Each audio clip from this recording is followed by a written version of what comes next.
So hello guys, आप देख सकते हो द फंक्शन ब्लूप्रिंट के एक और क्वेश्चन के साथ है, जो कि हमें कह रहा है कि suppose that F is a periodic function with period 1/2।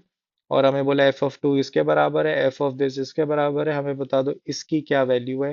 Has the value equal to this. ठीक है, तो हमें बेसिकली वैल्यू निकालनी है इस पॉइंट पे फंक्शन की।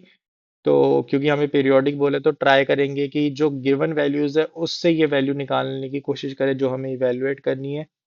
सबसे पहले पीरियड 1/2 है, तो इसका मतलब होता है कि एफ ऑफ एक्स बराबर है एफ ऑफ एक्स प्लस 1/2 के।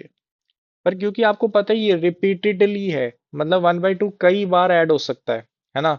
तो यहाँ पे 1/2 के मल्टीपल्स आ सकते हैं। तो हम ये भी लिख सकते हैं कि ये एक्चुअली n/2 है, जहाँ पे n क्या है, कोई नेचुरल नंबर है। ठीक है, n is a natural number. So simple सा यहाँ पर दिमाग निकल के आता है कि अच्छा ठीक है भाई, तो कितने भी मल्टीपल हो सकते हैं 1/2 के। तो अब मुझे ये सोचना है कि -3 में कितनी बार 1/2 ऐड करूँ कि 2 आ जाए। सोच के देखो, है ना। तो मुझे दिख रहा है कि अच्छा -3 है, तो उसमें 6 बार तो 1/2 ऐड होगा, 0 बनेगा। फिर 4 बार और ऐड होगा, है ना। ठीक है, तो जाके 2 बनेगा। तो मुझे सिंपल पता लगा कि 10 बार ऐड करना पड़ेगा। तो मेरे को ये पता लगा कि f of -3 is equal to f of -3 plus 10/2। ठीक है, 10 बार ऐड करेंगे 1/2 को।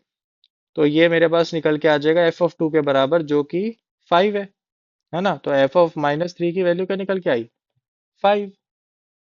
सिंपल है कि नहीं।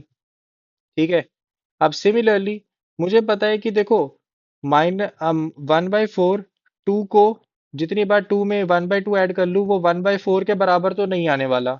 9/4, 1/4 9/4 के बराबर आ सकता है।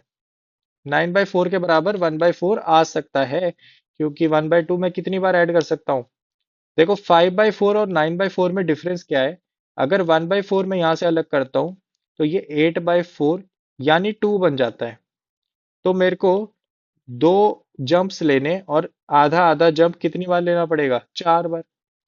आपको दिखा देता हूँ कैलकुलेशन में कैसे दिखेगा ये, कि एफ ऑफ 1/4 जो है वो एक्चुअली एफ ऑफ 1/4 प्लस 4/2, जो कि हमारे पास बन के आता है एफ ऑफ 9/4 के बराबर है। और 9/4 2 के बराबर है।